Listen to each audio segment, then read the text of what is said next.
Joining us now from Tel Aviv is Gabriel Sassoon, an Australian consultant on political and foreign media to the Deputy Speaker of the Israeli Parliament. Gabriel, we do appreciate your time tonight. Hamas has been retaliating with rocket fire.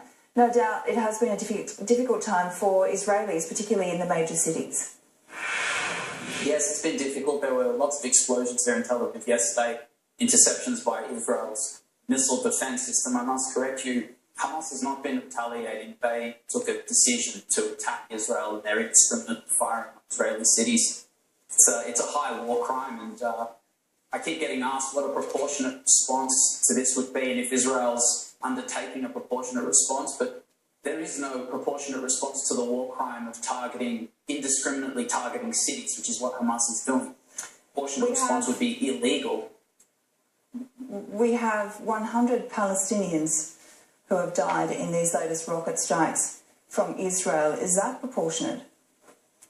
Well, I always wonder, how many Israelis have to die before it becomes a proportionate response? Again, a proportionate response would be firing 200 rockets a day at Gaza City, indiscriminately killing civilians or targeting civilians. That's not what Israel is doing. Israel is deliberately attacking Hamas militants, and Hamas militant terrorists are in fact instructing their civilians not to act as human shields. That's what's happening. It's a tragedy when civilians die, but Hamas should be blamed for this.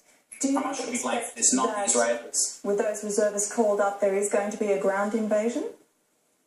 Well, in 2012 there was a call up and there was mobilisation on the border and there was no ground invasion. Listen, the Israelis they do not want a ground invasion, and the Egyptians to this point who brokered a ceasefire back in 2012 have been missing in action.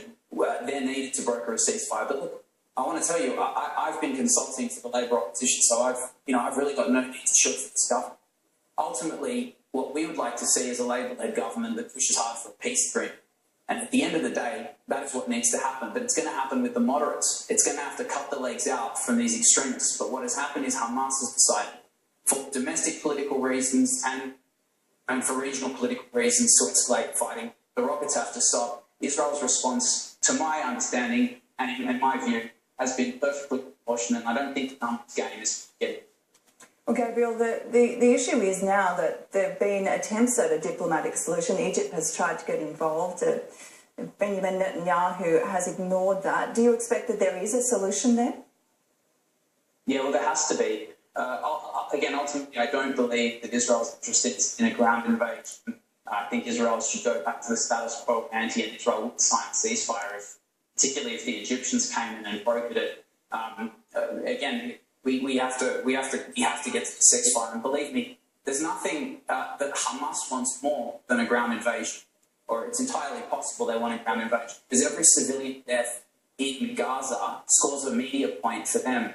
It's not the civilians that are making these decisions. It's the Hamas leadership that is hiding underground, wanting to score political points in the media because they know that this is a discourse. They know that you're going to ask the question, is this proportionate, 100 Palestinian deaths? Well, there's 5 million Israelis in bomb shelters every day. I mean, if the entire eastern seaboard, let me just say, if the entire eastern seaboard of Australia was having to run to bomb shelters every hour or two, nobody would be. Australians would be calling for a response. Now, Hamas doesn't have a proportionate response, does it? I mean, considering the type of weapons that Israel has and also the protection that Israel has. Well, Israel has better protections, that's indeed true, but again, there's misunderstanding. Hamas's rockets are actually now, rather advanced, long-range Syrian and Chinese designed rockets. And again, they're indiscriminately firing them at civilians. There's a qualitative distinction between the two. And I don't think it's reasonable to play the numbers game. Hamas wants, the entire point of doing this is because they know it's going to provoke an Israeli reaction. The Israelis are targeting Hamas military installations on rocket launching pads and weapons caches. But Hamas's strategy, their overriding strategy, is to bring civilians onto rooftops. And there's been many videos the IDF has put out of averted airstrikes because of that. But I mean, we must understand the nature of asymmetric warfare. This isn't World War II anymore. This is a terrorist group against an army that's trying to defend its civilian population, more than half of which, I mean, try and imagine Sydney, Melbourne, Brisbane and Hobart all in bomb shelters every day. It's a strong view that you have. We appreciate your time. Speaking from Tel Aviv, Gabriel Sassoon, appreciate your time. Thank you. My great pleasure, Suzanne. Thank you. A homegrown Islamic extremist has been